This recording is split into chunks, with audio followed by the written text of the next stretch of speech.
புதிய துவக்கம். உங்கள் வாழ்க்கையிலே ஆண்டவர் ஒரு புதிய துவக்கத்தை கட்டளையிட்டிருக்கிறார்.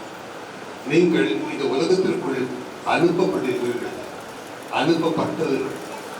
இயேசு கிறிஸ்து தம் சீஷர்களுக்கு கூறினார், ஓநாய்களுக்குள்ளே ஆட்டுக்குட்டிகளை அனுப்புவது போல நான் உங்களை இந்த உலகத்திற்குள் அனுப்புகிறேன். இந்த நாள் முதற்கொண்டு உங்களுடைய வாழ்க்கையிலே, உங்களுடைய விசுவாச வாழ்க்கையிலே, ஆவிக்குரிய வாழ்க்கையிலே, ஊழியத்திலே ஒரு புதிய துவக்கத்தை, நன்மையான காரியங்களை, மேலான காரியங்களை நீங்கள் காண போகிறீர்கள். எத்தனை பேர் விசுவாசிக்கிறீங்க? ஹல்லேலூயா, ஹல்லேலூயா. இயேசு கிறிஸ்து உலகத்திற்குள் அனுப்பப்பட்டார். எடுத்து வாசிப்போம். 1 யோவான் 4ஆம் அதிகாரம் 14ஆம் வசனம். 1 யோவான் 4:14.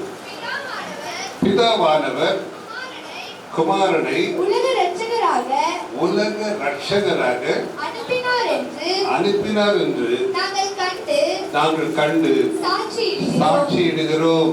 பிதாவானவர் குமாரனை உலக இரட்சகராக அனுப்பினார். உலக இரட்சகர் சபையிலே நாம் கூடி வந்திருக்கிறோம். ஒரு மேலறையிலே நாம் விசுவாசிகளாக கூடி வந்திருக்கிறோம். மேலறையின் அபிஷேகம், மேலறையின் ஆசீர்வாதங்களை நாம் இந்த நாளிலே பெற்றுக்கொள்ளப் போகிறோம். கர்த்தருடைய பரிசுத்த நாமத்திற்கு மகிமை உண்டாவதாக. ஏன் ஆண்டவராகிய இயேசு கிறிஸ்துவை பிதாவானவர் உலகத்திற்குள் அனுப்பினார்? எடுத்து வாசிப்போம். ஏசாயா 60ஆம் அதிகாரம் 1ஆம் வசனம் முதல். ஏசாயா 60:1 முதல். 61. ஏசாயா 61. கர்த்தராகிய தேவனுடைய ஆவியானவர் என்மேல் இருக்கிறார். சிறுமைப்பட்டவர்களுக்கு சுவிசேஷத்தை அறிவிக்க கர்த்தர் என்னை அபிஷேகம் பண்ணினார். இருதயம் நொறுங்குண்டவர்களுக்கு காயம் கட்டுதலையும், சிறைப்பட்டவர்களுக்கு விடுதலையையும், கட்டுண்டவர்களுக்கு கட்டவிழ்த்தலை கூறவும், கர்த்தருடைய அனுக்கிரக வருஷத்தையும், நம்முடைய தேவன் நீதியை சரிக்கட்டும் நாளையும் கூறவும், துயரப்பட்ட அனைவருக்கும் ஆறுதல் செய்யவும், சீர்படுத்தவும், அவர்களுக்கு சாம்பலுக்கு பதிலாக சிங்காரத்தையும், துயரத்துக்கு பதிலாக ஆனந்த தைலத்தையும், துதியும் உடையும் கொடுக்கவும் அவர் என்னை அனுப்பினார். இது இயேசு கிறிஸ்துவை குறித்து கூறப்பட்ட ஒரு தீர்க்க தரிசன வார்த்தை. அந்த வார்த்தை அவருடைய ஊழியத்திலே நிறைவேறினது.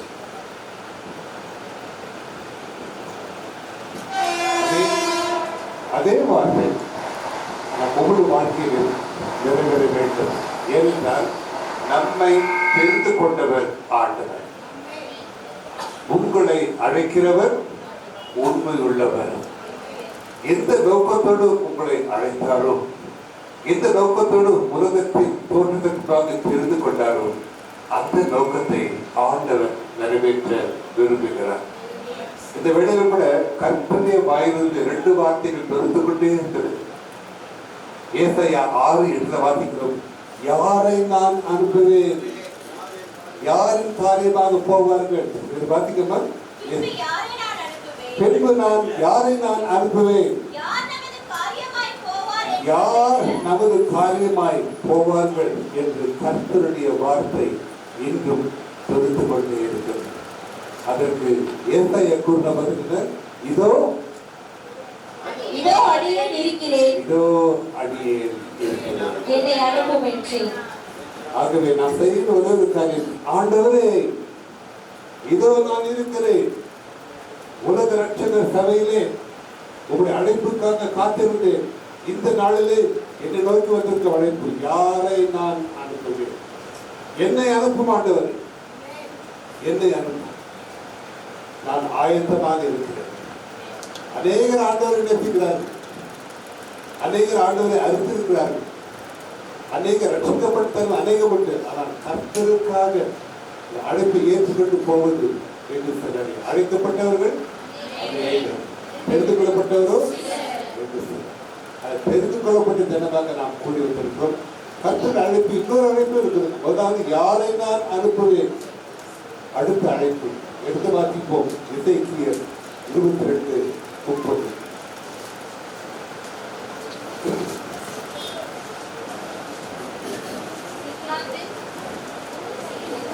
நான் தேசத்தை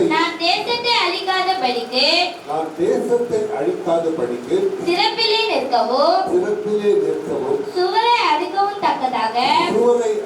தக்கதாக ஒரு மனுஷனை தேடினேன். ஒருவனையும் காணேன். கர்த்தருடைய ஆதரவு ஒரு மனுஷனையும் காணும். முதலாவது யாரை நான் அனுப்புவேன். கர்த்தருடைய தாய். அடுத்தது சிறப்பின் வாசலிலே நின்று தேசம் அழியாதபடிக்கு ஜெபிப்பதற்கு ஒரு மனுஷன் நான் தேடினேன். ஆனால் ஒருவனையும் காண. இந்த நாளில் எத்தனை பேர் சொல்ல முடியும்? இதோ நான் இருக்கிறேன் ஆண்டவரே என்று கரத்தை உயர்த்தி காட்டு பார்க்கலாம். ஹல்லேலூயா, ஹல்லேலூயா. ஒரு மனுஷனின் பாடலில் கர்த்தர் கூறினார், இதோ நான் இருக்கிறேன். இந்த நாளிலே ஒப்பு கொடுத்திருக்கீங்க. உங்களை சுதர்சன செய்திங்க. ஆண்டவர் நிச்சயமாகவே நம் ஒவ்வொருவரையும் அளவில்லாமல் ஆசீர்வதிப்பார். நம் அருமை பிஷப் ஐயா பாக்கியநாதன் அவரோடு கூட நான் கடந்த 16 ஆண்டுகளாக 21 ஆண்டுகளுக்கு 20 ஆண்டுகளுக்கு நண்பாக அவரோடு கூட நான் ஊழியர்கள் எடுத்திருக்கேன். எதிர்த்து நான் நேசிக்கிற ஒரு சகோதரர், அன்புள்ள சகோதரர், உண்மையுள்ள சகோதரர். அவருக்காக நான் கட்டளை சொல்லியிருக்கிறேன். அவர் நான் முதலாக சந்திக்கும் பொழுது ஒரு சபையை நடத்துறையா. அப்போ எப்படி பார்த்தவர் ஒரு சுவிசேஷகனாக, ஒரு சபையில் ஊழியராக, ஒரு பாஸ்டராக நான் சந்தித்தேன். ஆனால் போக போக போக இத்தனை வருடங்களில் அவருடைய வாழ்க்கை காணப்படும் ஆவிக்குரிய வளர்ச்சி. அவரை பார்க்கும் பொழுது எனக்கு யார் ஞாபகம் வருதுன்னா யோவான், இயேசுவின் சீஷனாகிய யோவான். அவர் புத்தக ஆட்டுகள் நான் எடுத்து வாசிக்கிறேன். யோவான் 1ஆம் அதிகாரம், யோவான் சுவிசேஷம் 1ஆம் அதிகாரம். யோவான் சுவிசேஷம் 1ஆம் அதிகாரத்தில் தலைப்பு என்னங்க? அந்த சுவிசேஷம் தலைப்பு என்னங்க? யோவான் எழுதின சுவிசேஷம். அதுக்கு நாம் யோவான் எவ்வாறு காண்கிறோம்?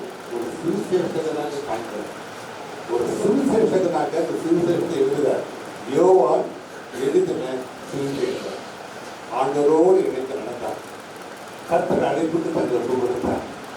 கர்த்தருக்கு மிகுந்த நெருங்கியதாக மாறினார். கர்த்தரை நேசித்தார். கர்த்தர் அவரை நேசித்தார்.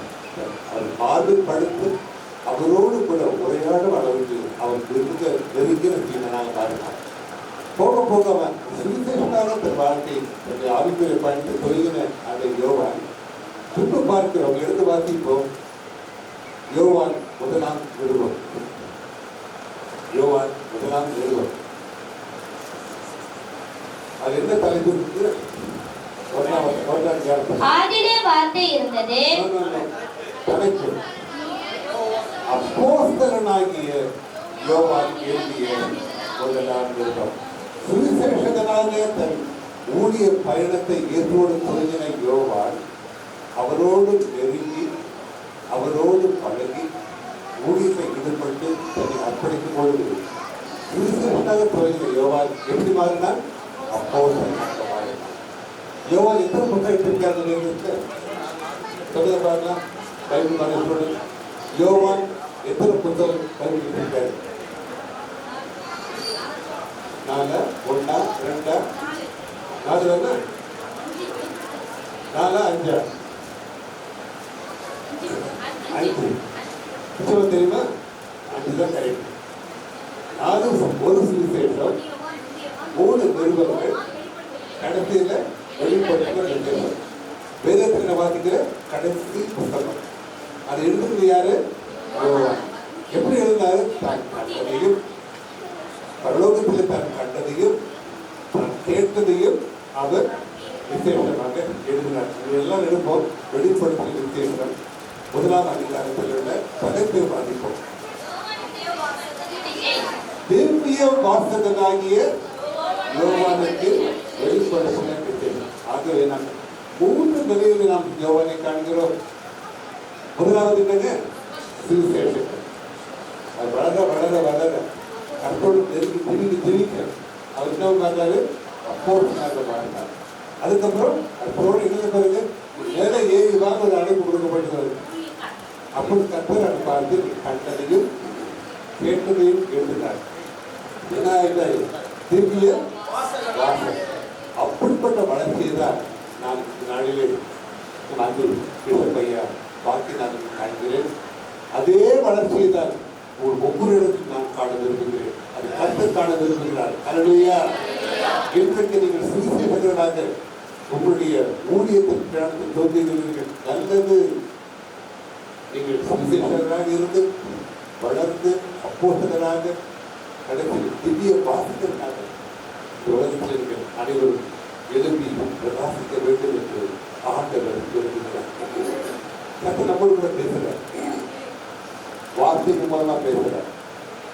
பரிசுத்தவான்களுடைய செய்திகள் மூலமா பேசுகிறார். அநேக பக்தருடைய செய்திகளை கேட்கிறார். அதன் மூலமாக பேசுகிறார். ஆனால் ஒரு வார்த்தை நாம் அனைவரும் கேட்கிறோம். அந்த வார்த்தையை காண நாம் வாழ்ந்துள்ளது. கர்த்தருடைய சத்தம் நம்மில் துணிக்கிறது. நம்முடைய வாழ்க்கையிலே பலவித கட்டங்களிலே நாம் கடந்து செல்கிற பலவிதமான சூழ்நிலைகளிலே கர்த்தர் நம்மளோட பேசுகிறார். ஆனால் ஒரு வார்த்தையை நாம் கர்த்தர் சொல்வதற்கு நாம் கேட்க வேண்டும். அது என்னுடைய வார்த்தை? எல்லாருடைய வார்த்தையாக இருக்கணும். நம்ம எல்லாரும் உலகத்தில் நிரந்தரமா இருக்க போறது கிடையாது. ஒரு நாளிலே கர்த்தர் நமக்கு ஒரு அழைப்பு கொடுக்க போறார். பரலோக அழைப்பு. அது ரகசிய வருகையாக இருக்கலாம். அதாவது விவாத நம்ம வர வேண்டிய கர்த்தருக்கு தமிழுக்கு போக வேண்டிய ஒரு வருகை. அப்படி ஒரு சத்தத்தை நாம் அனைவரும் நிச்சயமாக கேட்க வேண்டும். அதுக்கு நம்ம வாங்கியா இருப்போம். என்ன சத்தம் தெரியுங்களா? நல்லது, உண்மையும் சுத்தமுள்ள கொஞ்சத்தில் அந்த சத்தத்தை நம்ம கேட்கணுங்க. எத்தனை பேர் வாங்கியா இருக்கீங்க? அல்லேலூயா. எத்தனை பேர் நிச்சயம் இருக்கு? இன்னைக்கு ஆண்டவர் என்னை அழைப்பாரானால் அந்த சத்தத்தை நான் கேட்பேன். எத்தனை பேருக்கு அந்த நிச்சயம் இருக்குது? அல்லேலூயா. அந்த நிச்சயத்தை காத்துக் கொள்ளுங்கள். அதை உறுதிப்படுத்திக் கொள்ளுங்கள். மேலான அற்புதமான அழைப்பு. அதற்காக நாம் ஆவலோடு காத்திருப்போம். கர்த்தர் பெரியவர். அல்லேலூயா. பிஷப் பாக்கியநாதன் கடந்த இந்த வாழ்க்கையை பார்க்கும்போது ஒரு சங்கீதம் 126 நினைவுக்கு வருகிறது. சங்கீதம் 126 3ஆம் வசனம். கர்த்தர் நமக்கு பெரிய காரியங்களை செய்தார். கர்த்தர் நமக்கு பெரிய காரியங்களை செய்தார். இதன் நிமித்தம் நாம் மகிழ்ந்திருக்கிறோம். இது நிமித்தம் நாம் மகிழ்ந்திருக்கிறோம். நம் அனைவரும் நாளிலே மகிழ்ந்திருக்கிறோம். இது ஒரு மன மகிழ்ச்சியின் நாள். கர்த்தர் பெரிய காரியங்களை வந்து செய்திருக்கிறார். அதற்காக ஆண்டவரை ஸ்தோத்திரிப்போம். இதற்கு அடிப்படை காரணம் என்னங்க? எடுத்து வாசிப்போம். 5ஆம் வசனம். கண்ணீரோடு விதைக்கிறவர்கள் கெம்பீரத்தோடு அறுப்பார்கள்.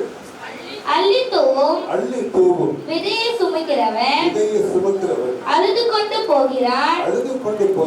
ஆனாலும் தான் அறுத்த அரிகளை சுமந்து கொண்டு கெம்பீரத்தோடு திரும்பி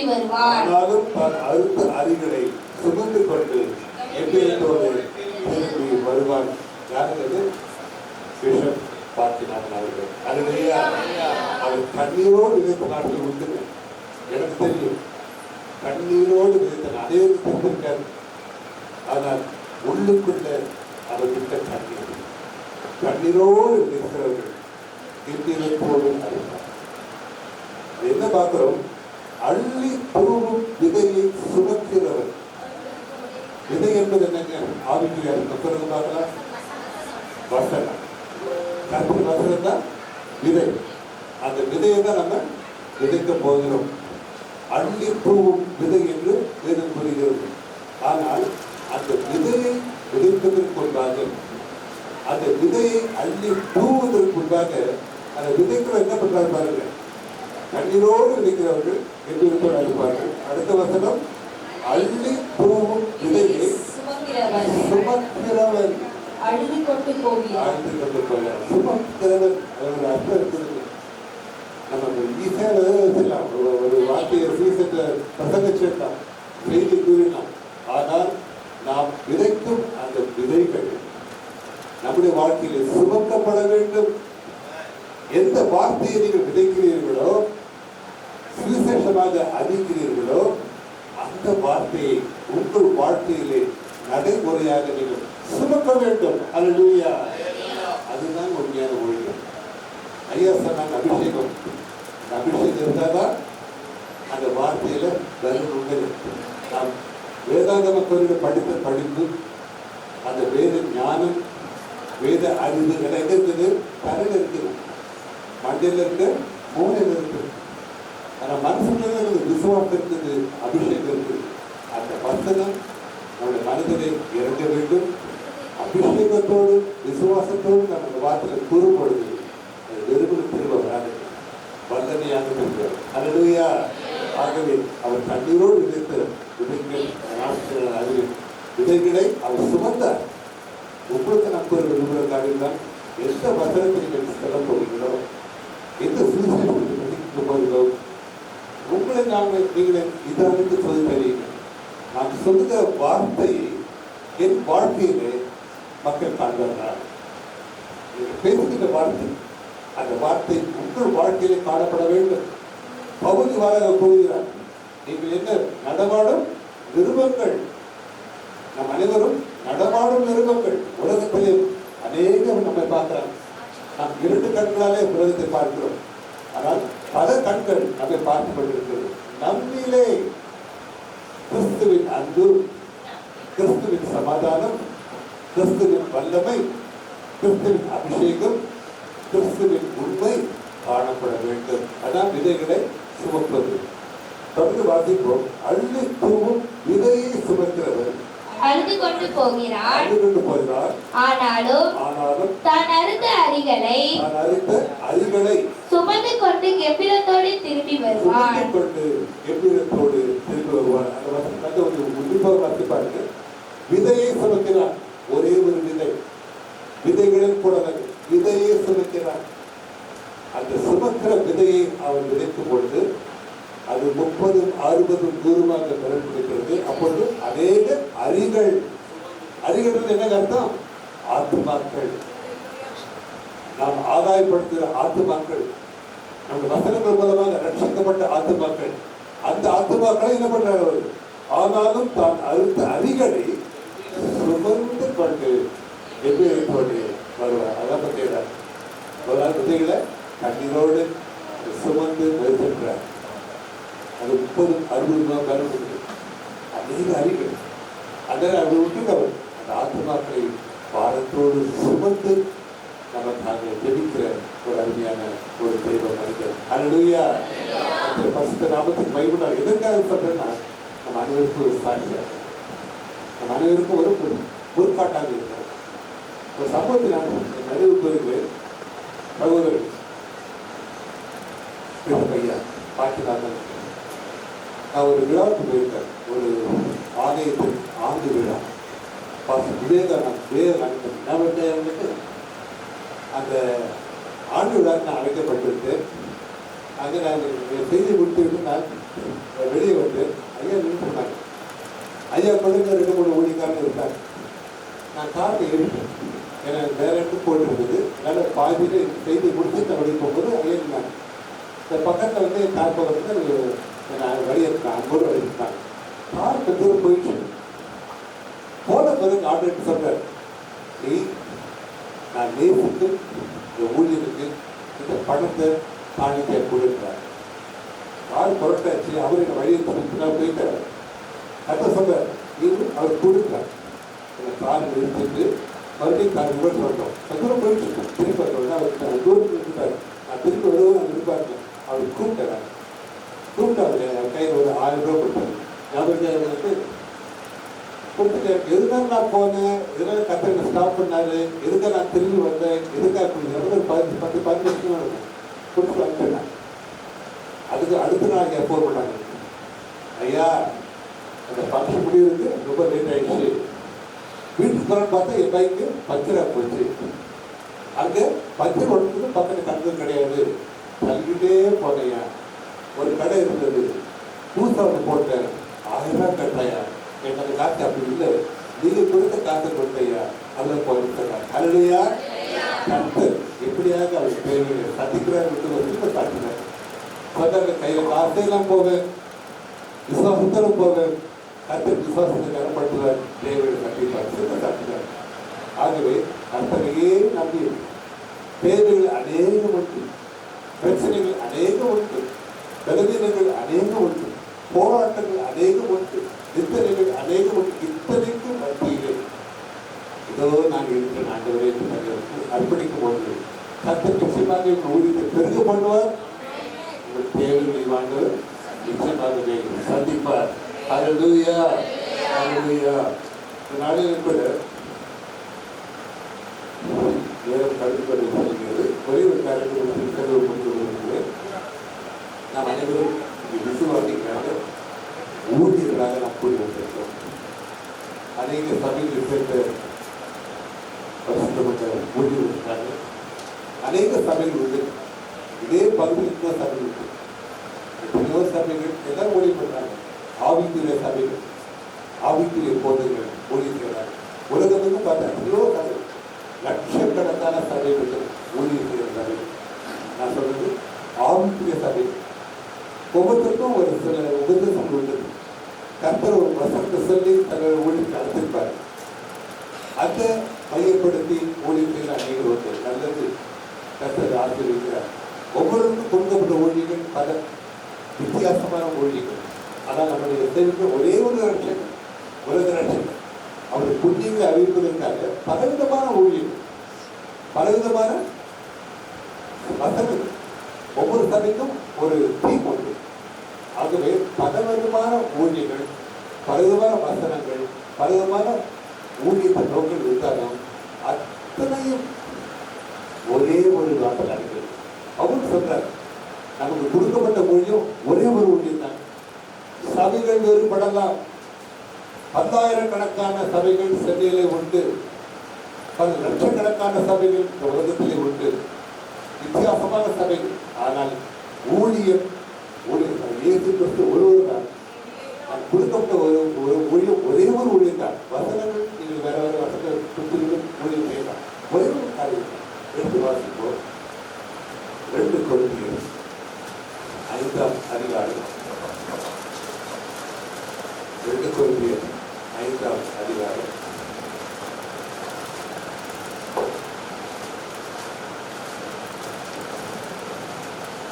17. இப்படி இருக்க ஒருவன் கிறிஸ்துவுக்குள் இருந்தால் புது சிருஷ்டியாய் இருக்கிறார். பழையவைகள் எல்லாம் ஒழிந்து போயின, எல்லாம் புதிதாயின. எல்லாம் தேவனாலே உண்டாயிருக்கிறது. அவர் இயேசு கிறிஸ்துவை கொண்டு நம்மை தம்மோடு ஒப்புரவாக்கி ஒப்புரவாக்குதல் ஊழியத்தை எங்களுக்கு கொடுத்தார்.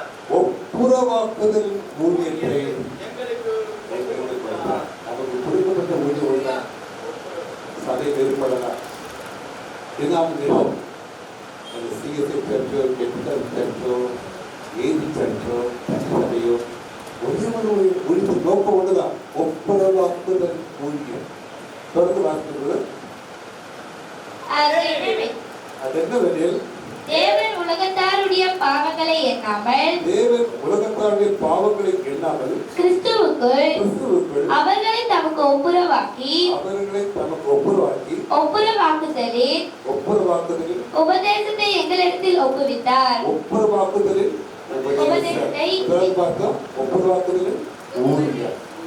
நமக்கு கொடுக்கப்பட்ட ஊழியம், ஒப்புரவாக்குதலில் ஊழியம். நமக்கு கொடுக்கப்பட்ட டாக்டரின் எங்க டாக்டரின் வேற, உங்க டாக்டரின் ஒரே ஒரு டாக்டரின் தான், ஒரே ஒரு உபதேசம் தான். என்ன உபதேசம்? ஒப்புரவாக்குதலில் உபதேசம். சொல்லுவாசிக்கு ஆனபடியினாலே தேவனானவர் எங்களை கொண்டு புத்தி சொல்லுகிறது போல எங்களை கொண்டு புத்தி செலுத்துவது போல நாங்கள் கிறிஸ்துவுக்காக நாங்கள் கிறிஸ்துவுக்காக ஸ்தானாதிபதிகளாய் இருந்து ஸ்தானாதிபதிகளாக இருந்து தேவனுடைய ஒப்புரவாகுங்கள் என்று தேவனோடு ஒப்புரவாகுங்கள் என்று கிறிஸ்துவின் நிமித்தம் கிறிஸ்து நிமித்தம் உங்களை வேண்டிக் கொள்கிறோம். முதலாவது நீங்கள் கர்த்தரோடு ஒப்புரவாக வேண்டும். Be reconciled to God. நீங்கள் தனிப்பட்ட வாழ்க்கையில் உங்களுக்கும் கர்த்தருக்கும் ஒரு ஒப்புரவாகுதல் வேண்டும். அதன் பின்பு கொடுக்கப்பட்ட ஊழியர்கள் ஒப்புரவாகுதலில் ஊழியம். நீங்கள் கர்த்தரோடு ஒப்புரவாக போல கர்த்தர்களை ரட்சிக்கப்படாத மக்களை கர்த்தரோடு ஒப்புரவாக்குவதற்கு ஊழியம். அதாவது ஊழியம். அதன் பின்பு ஒப்புரவாகுதலில் உபதேசம். நாம் கர்த்தரோடு நெருங்கி சமாதானம் நாங்கள் கொடுக்கப்பட்ட ஊழியம். ஒப்புரவாகுதலுக்கு ஊழியம், ஒப்புரவாகுதல் உபதேசம், ஒப்புரவாகுதல் அறிக்கை. எடுத்துக்காட்டு போய் எதேக்கியல் 38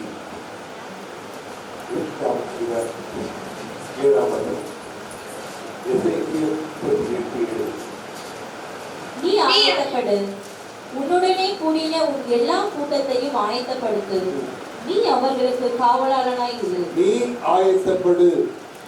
அல்லேலூயா. ஆயத்தப்படுங்க. கூடின எல்லா கூட்டத்தையும் ஆயத்தப்படுத்து, நீ அவர்களுக்கு காவலாளியாக இரு. அதாவது நல்ல செய்தி. முதலாவது ஒன்று ஆயத்தப்படும். ரட்சிப்பின் நிச்சயம், பாவங்கள் மன்னிக்கப்படும் நிச்சயம். இன்று இயேசு வருவதால் நான் அவருக்கு காணப்படும் நிச்சயம். இயேசு என்னோடு இருக்கிறார், நான் இயேசுக்கு சொந்தமான அந்த நிச்சயம். ஆனால் நீ ஆயத்தப்படும். மற்றவர்களை ஆயத்தப்படுத்து, அவர்களுக்கு நீ காவலாளராய் இரு. இதுதான் ஆண்டவர் நமக்கு கொடுத்திருக்கிற இந்த நாளில் ஊழியம். ஒரு வசனத்தை கூறி நான் கேட்டு விரும்புகிறேன். இன்று சபையிலே காணப்படுகிற, விசுவாசியின் மத்தியில் காணப்படுகிற, ஊழியர் மத்தியில் காணப்படுகிற ஒரு வேதனைக்குரிய காரியம். இது ஆண்டவர் எச்சரிப்பின் வார்த்தையாக நமக்கு கொடுக்கிறார். எடுத்து வாசிப்போம். 1 தீமோத்தேயு 1ஆம் அதிகாரம் 18ஆம் வசனம். குமாரனாகிய தீமோத்தேயுவே, உன்னை குறித்து முன் உண்டான தீர்க்க தரிசனங்களின்படியே நீ அவைகளை முன்னிட்டு நல்ல போராட்டம் பண்ணும்படி இந்த கட்டளையை உனக்கு ஒப்புவிக்கிறேன். இந்த கட்டளையை உனக்கு ஒப்புவிக்கிறேன். இந்த வசனம் நமக்கு கட்டளையாக வருகிறது. ஆலோசனை அல்ல, புத்திமதி அல்ல, கட்டளை. தேவ கட்டளை. வேதத்தில் எழுதப்பட்ட கட்டளை யாருக்கு? விசுவாசிகள். ஊழியர்களுக்கு கொடுக்கப்பட்ட கட்டளை விசுவாசிகள். நீ விசுவாசமும் நல் மனசாட்சியும் உடையவனாயிரு. இந்த நாளிலே சபைகளிலே, விசுவாசிகள் மத்தியிலே, ஊழியர்கள் மத்தியிலே மிகவும் குறைவாக காணப்படுவது விசுவாசமும் நல் மனசாட்சி. குற்றமுள்ள மனசாட்சி வைத்துக் கொண்டு, ஒரு உறுப்புகிற மனசாட்சி வைத்துக் கொண்டு உன்னால் ஊழியத்தை செய்யவே முடியாது. முதலாவது மனசாட்சி கழுவப்பட வேண்டும். சுத்த மனசாட்சி உங்களிலே காணப்பட வேண்டும். பவுல் கூறுகிறார், அப்போஸ்தலர் 24:16 எடுத்து வாசிப்போம். அப்போஸ்தலர் 24:16. இதனால் நான் தேவனுக்கும் மனுஷருக்கும் முன்பாக எப்பொழுதும் குற்றமற்ற மனசாட்சியை உடையவனாய் இருக்க பிரயாசப்படுகிறேன். எப்பொழுதும் குற்றமற்ற மனசாட்சி உடையவனுக்கு பிரயாசப்படுகிறேன். அப்போஸ்தலர் மகிமையாக தருவதற்கு அது 2 காரியங்கள். நான் தேவனுக்கும் மனுஷருக்கும் முன்பாக எப்பொழுதும் குற்றமற்ற மனசாட்சியை உடையவனாய் இருக்க பிரயாசப்படுகிறேன். அது ஒரு வார்த்தை உங்களுக்கு சவாலாக இருக்கு. எப்போதுமே அந்த சவாலாக இருக்காங்க. அப்போஸ்தலர் 23:1. ஆலோசனை சங்கத்தில் பார்த்து, பவுல் ஆலோசனை கற்றுவராரை உற்று பார்த்து, சகோதரரே, சகோதரரே, இந்நாள் வரைக்கும் எல்லா விஷயங்களிலும் நான்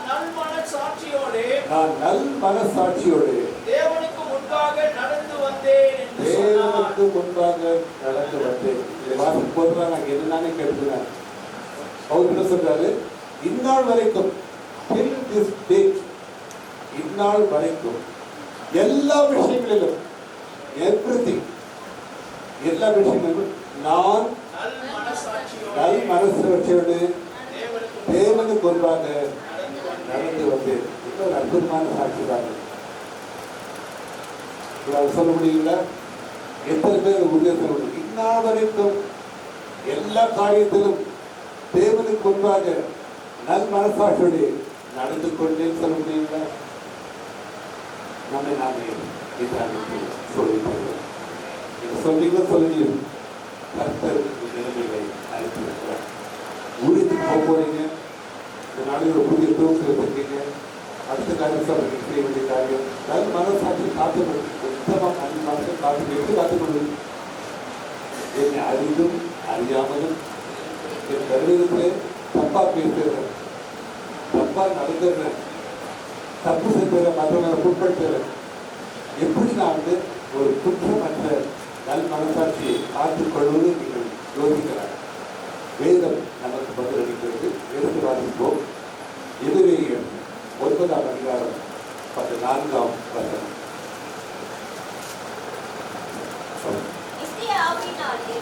தம்மை தாமே பழுதற்ற பலியாக தேவனுக்கு ஒப்புக்கொடுத்த கிறிஸ்துவினுடைய இரத்தம் ஜீவனுள்ள தேவனுக்கு ஊழியம் செய்வதற்கு உங்கள் மனசாட்சியை செத்த கிரியைகள் அற சுத்திகரிப்பது எவ்வளவு நிச்சயம். உங்கள் மனசாட்சியை ஆவியினாலே தம்மை தாமே பழுதற்ற பலியாக தேவனுக்கு ஒப்பு கொடுத்த கிறிஸ்துவினுடைய இரத்தம் ஜீவனுள்ள தேவனுக்கு ஊழியம் செய்வதற்கு உங்கள் மனசாட்சியை செத்த கிரியைகள் அற சுத்திகரிப்பது எவ்வளவு நிச்சயம். ஜீவனுள்ள தேவனுக்கு ஊழியம் செய்வதற்கு தகுதி இருக்கிறீங்களா? ஒரு மனசாட்சியை அனுபவம் அழுதி சுத்தமாக அது தேவை சுத்திகரிப்பு. ஆகவே ஊழியத்துக்காக பார்த்துனாங்க வார்த்தை சொல்லுகிறது. நான் அழுது அற்றவன் நாங்கள் மனசாட்சியை சுத்திக்கிறேன். இயேசுவின் பரிசுத்த ரத்தத்தினாலே அழுகி நினைவுகள், வார்த்தைகள், பார்வைகள் சுத்திகரிக்கும் மனசாட்சி சுத்திகரிக்கும். அந்த ஜெபத்தோடு நான் ஊழியத்தை செய்வது ஆண்டவர் நம்புவதாக பெரிய காரியங்கள் செய்வார். கற்றுதாவே நம் ஒவ்வொருவரையும் ஆசிரியர்கள் படிக்கிறாராக. உங்களை கொண்டு ஆண்டவர் பெரிய காரியத்தை செய்கிறார். பெரிய காரியத்தை செய்வதை காட்டுங்கள். கற்று பரிசுத்த நாமத்திற்கு மகிழ்ச்சி உண்டாதாக. ஹல்லேலூயா.